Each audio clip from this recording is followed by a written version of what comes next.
जंग करण वया छो त सिख हुया उन चयो मां जंग वेण तो वञा पोइ साहिबन खां त आज्ञा वठी वञा न गुरु ग्रंथ साहिब महाराजन खां त उते अंदर आयो पोइ जेको ग्रंथी बीठो हुयो उन खां अरदास करई कि मांजे लाइ अरदास कर कि परमात्मा मुंहिंजो जंग में सहाय थे ताकि मां इहो पंजाब खटी करे पोइ घर वापस अचां।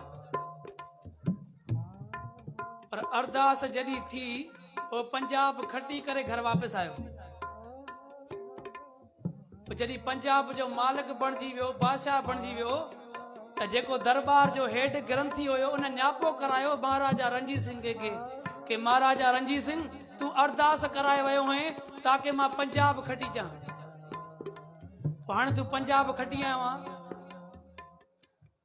त खबर तो महाराजा रणजीत सिंह न्यापो करायो छा चवाए मोकलियई कि एक हेड ग्रंथी तू अरदास कई आ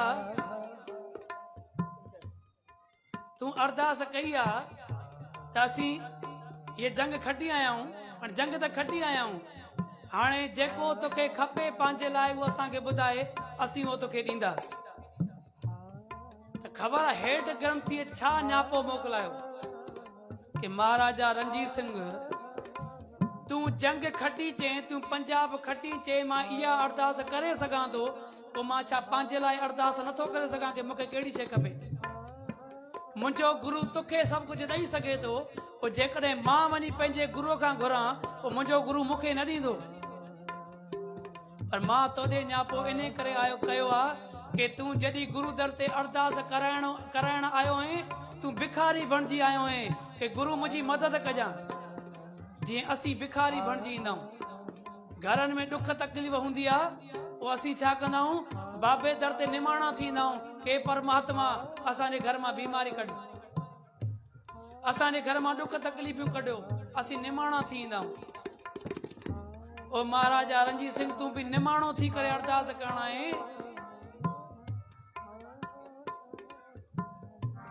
पोइ हाणे जॾहिं जंग खटी आयो आहे त बादशाह वांगुरु तो हुकुम हलाई त महाराजा रणजीत सिंह के एहसास कि हेड ग्रंथी तो सही तो चए मां जॾहिं गुरु दर ते अरदास कराई मां हीणो थी वियो हुयुमि कि मुंहिंजो जंग में मददगार थी जा हाणे मुंहिंजो कमु थी वियो आहे त मां एॾो नाफरमान जो गुरु दर ते शुक्रानो करण ई न वयो त इतिहास लिखे थो महाराजा रणजीत सिंह फाटल कपड़ा पाए पहिरे उघाड़ो गुरु ग्रंथ साहिब महाराज ने रवानो थियो ताकि मां वञी करे बख्शाए चा कि मां हे कहिड़ी ग़लती करे छॾी। सब खां वधीक अकृत गण जी माना है कि घटिया इंसान कि सब खां वधीक अकृत गण इंसान उहो आहे जेको परमात्मा के अरदास करे ऐं अरदास पूरी थिए खां पोइ दरबार में वापसी अचे ई न उन खां वधीक को किरियल इंसान ई न। गुरु ग्रंथ साहिब महाराज जी बाणी थी ॾिसे कि जेको परमात्मा तुंहिंजे दुख सुख में सहाय तो थे तुंहिंजी हर जगह ते मदद तो करे उन परमात्मा जो शुक्र करण तू कॾहिं बि न विसार। सत श्री अकाल तॾहिं गुरु नानक देव महाराज चवनि था परमात्मा अहिड़ी करामात आहे परमात्मा अहिड़ी रहमत आहे जॾहिं असीं पंहिंजे घर मां हिकिड़ो कदम खणंदा आहियूं हिकिड़ो कदम गुरु नानक देव महाराज उतां खां ई असांजे अंदर जी हर ॻाल्हि ॼाणे वेंदा आहिनि कि हे कहिड़ी श्रद्धा रखी करे गुरु दर ते आयो आहे। असीं ये न समझूं कि बाबू असांजे दिलनि जी नथो ॼाणे गुरु नानक ई त आहे जेको सभिनि खे ॼाणे थो ये बाबो ही त सभिनि खे सुञाणे थो कि असीं दरबार में कहिड़ी नियत रखी करे अचूं था।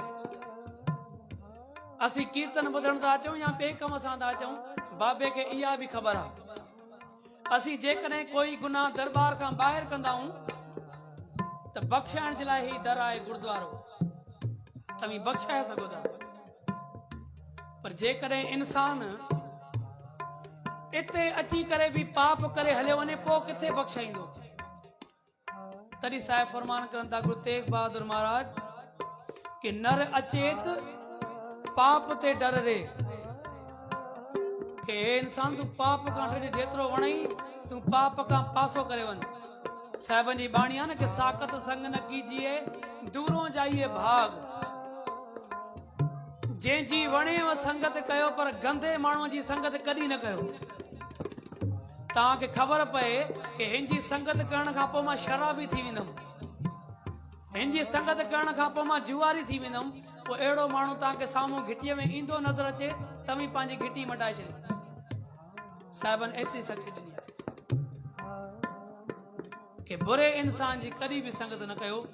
असीं माफ़ी वठूं था इंतिज़ामिया खां, छो त असीं वॾे साहिबज़ादनि ते इन करे न आयासीं छो त संगत कल्ह हिते सॼी मूवी ॾिठी आहे जंहिंमें सॼो वॾनि साहिबज़ादनि जो इतिहास मूवी में खोले करे ॾेखारियो वियो आहे कि वॾा साहिबज़ादा कीअं पंहिंजो पिता जो फरमान ॿुधी करे जंग में शहीद थियण था वञनि, कीअं पंहिंजे सीने ते तीर खाईंदा। असांजी ॻाल्हि रहिजी वई हिकिड़ी, पाण हिते बीठा हुयासीं कि जेके नाम जपनि था पोइ उन्हनि जे घर में दुख तकलीफ़ छो आहे, पर सतगुरु फरमान करनि था। सतगुरुनि खां पुछा कई वई कि सतगुरु पोइ जेकॾहिं नाम जपनि था पोइ इन्हनि खे इहे ॾींहं छो ॾिसणा पिया, त हुन जो जवाबु ॾिनो वियो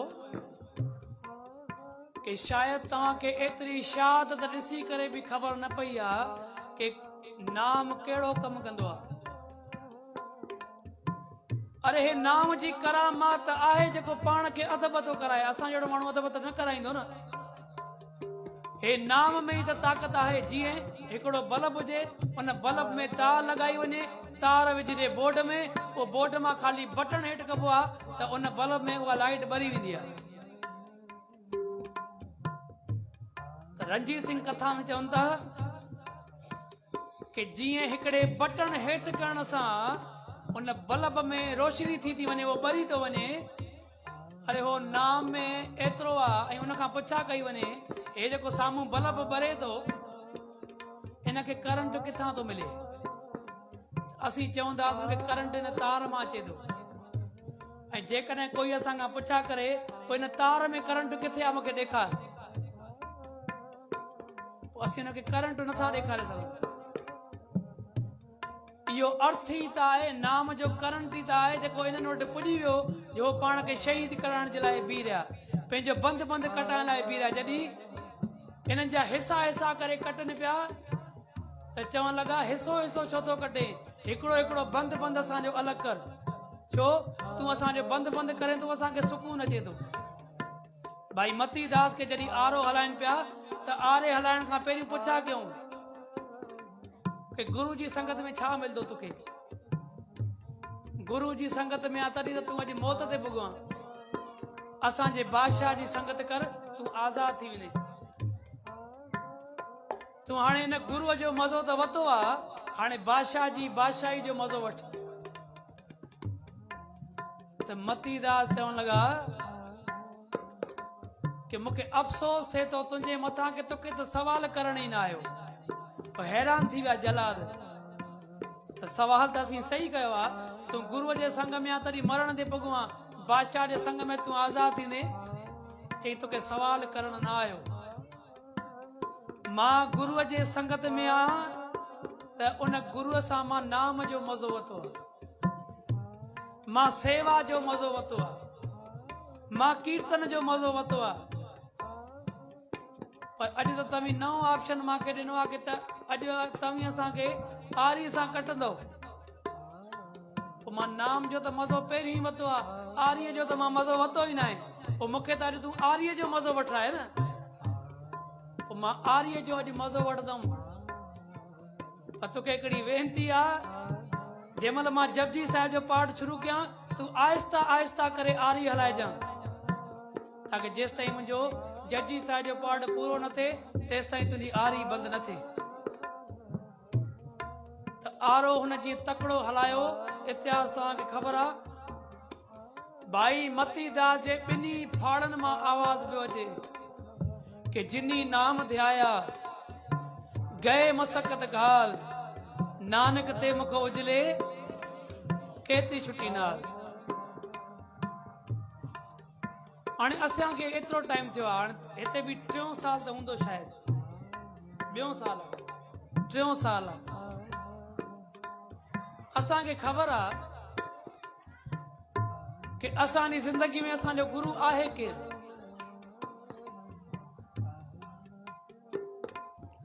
रोज पाण पढ़दा कि पवण गुरु पाणी पिता माता धरत महत। जेको असी साह खणूं था न, हिकिड़े शायर लिखियो हुयो कि परमात्मा हर कंहिं सां पंहिंजो मुजस्मो गॾु करण जे लाइ मां पैदा कई ताकि ॿार जी रखिया सही थी सघे। पर इंसान के गुरु नानक देव महाराज ॿुधाइनि था माता पिता त परे जी ॻाल्हि आहे, परमात्मा तुंहिंजे लाइ माता पिता तोसां गॾु ई रखियो आहे। कहिड़ो कि पवण गुरु, तूं जेको साह खणे थो, तूं हवा ते हले थो, इहो तुंहिंजो पिता आहे न। पवण गुरु, हे जेकी हवा आहे उहो तुंहिंजो गुरु आहे। ऐं जेको तूं पाणी पीए थो न उहो तुंहिंजो पीउ आहे। ऐं धरतीअ खे माता चयो वियो आहे छो त माता इहा ज़मीन असांखे चांवर बि ॾिए थी, अन्न बि ॾिए थी, सब्जी बि ॾिए थी। हाणे गुरु नानक देव महाराज माता खे 3 नंबर ते ॿुधायो आहे ऐं पिता खे 2 नंबर ते ॿुधायो आहे। पर असीं माशरो कुझु अहिड़ो बणाए छॾियो छो त पिता छा आहे? पाणी। पाणी ज़मीन खे मिलंदो त ज़मीन ॿिज खे अॻिते कंदी न। ज़मीन खे पाणी मिलंदो त उहो पंहिंजो फसल पैदा कंदी। पाणी ही न मिलंदो त फसल किथां ईंदो? माता धरत महत। पोइ साहिब छा फरमान कंदा? दिवस रात, ॾींहुं ऐं राति, दिवस रात दोए दाई दाया। दाई दाया जेके ॿार जी रखिया कंदा आहिनि, दाई जेकी यम कराईंदी आहे। दिवस रात दोए दाई दाया, खेले सगल जगत। पोइ सॼो जगत जेको आहे न राति ऐं ॾींहं खे दाई दाया करे उन सां पोइ रांदि खेॾे। राति जो सुम्हे थो, सुबुह जो उथे थो। वक़्ति साहिब फरमान कंदा चङियाईं बुरियाईं वाचे धर्म हदूर। जेको धर्म आहे न, असांजो धर्म सुठनि ऐं गंदनि कमनि ते बीठल। तूं सुठो कमु कंदे तूं पाण खे धर्मी सॾाईंदे, तूं ग़लति कमु कंदे तूं पाण खे अधर्मी सॾाईंदे। जीअं शहर में को शराबी हुजे, पोइ जंहिं महिल शहर मां लंघंदो आहे पोइ उनखे चवंदा आहिनि हे त शराबी वञे थो। पर भगत कबीर साहिब चवनि था दरबार ईंदड़ बि ख़ुशि न थिए, छो त दरबार में ईंदड़ बि दागी आहे। सेवा करे तो तॾहिं बि दागी आहे, सिमरन करे तो तॾहिं बि दागी आहे, अमृत वेलो करे तो तॾहिं बि दागी आहे, हे सेवा करे तो तॾहिं बि दागी आहे। साहिब फरमान कंदा पर ॿिन्ही जे दाग में फ़र्क़ु आहे। जंहिं महिल शराबी लंघंदो सभु उन आंगुर खणंदा, अरे हे त शराबी आहे, हे त कबाबी आहे, हे त अयाशियूं कंदो आहे। पर जंहिं महिल गुरु दर ते लंघण वारो बाज़ार मां लंघंदो आहे त तॾहिं बि उनखे छा चवंदा आहिनि? हे त दरबार जो सेवादारी आहे, हे त न्याणी अमृत वेलो कंदी आहे, ही त छोकिरी कीर्तन कंदी आहे, हे त छोकिरो रोज़ बर्तननि जी गुरुद्वारे सेवा कंदो आहे। पोइ भगत कबीर साहिब चवनि था आहिनि ॿई दागी, आहिनि ॿई दागी। पोइ हाणे असां जेके सभु आया आहियूं न, हाणे असांजी मर्ज़ी आहे असीं कहिड़ा दागी बणजणु चाहियूं था, कि चङियाई या बुरियाई आहे। कि तूं अहिड़ो दागी थियणु चाहे थो जो सॼो संसार तोखे शराबी करे सॾु करे, अहिड़ो दागी बणजणु चाहे थो, या तूं अहिड़ो दागी बणजणु चाहे थो जो तोखे चवनि हे त सेवादारी आहे, हे त कीर्तन कंदो आहे, हे त भगत आहे, हे त संत आहे। हाणे इहा असां सभिनि जी मर्ज़ी आहे असीं कहिड़ा दागी बणजणु चाहियूं था, कि चङियाई या बुरियाई वाचे धर्मा दूर। पर साहिब फरमान कनि था कर्मी आपो आपणी के नेड़े के दूर। हाणे इहा वॾे कम जी ॻाल्हि आहे। संगत खे वेंती थोरो ध्यानु ॾेई ॿुधो। जेके हिते गुरुद्वारे में न आहिनि आया, सारे जपो सतनाम, सारी संगत जपो सतनाम। हाणे जेके असांजूं माताऊं ऐं जेके असांजा ॿाहिरि हिन समय में हिते गुरुद्वारे में न आहिनि आया, पोइ तव्हीं उन्हनि खां ॿाहिरि पुछा कंदो न यार छो न आहे दरबार में? चवंदो साईं जंहिंखे बाबो घुराए। इहो जवाबु ॾिने साईं असांजा भाग अहिड़ा किथे। पोइ साहिब फरमान कनि था इन में परमात्मा जी त ॻाल्हि ई न आहे, गुरूअ जी त ॻाल्हि ई न आहे। कर्मी आपो आपणी, तूं पंहिंजे कर्मनि जे करे गुरुद्वारे न पुॼी सघियो। गुरूअ त तोखे न्यापो ॾिनो। हे जी संगत जेकी पोस्ट हलाईंदी आहे न, भैया वारा जेके पोस्ट हलाईंदा आहिनि ग्रुपनि में पोस्ट हले थी, इहा पोस्ट पाण खे गुरूअ जे तरफ़ां हूंदी आहे, न माण्हुनि जे तरफ़ां न आहे हूंदी। कि जेको दरबार में न आहे आयो उनखे अचणो ई अचणो पवंदो। सारे जब सतनाम, अच्छा सब गाजी हाजिर लॻायो।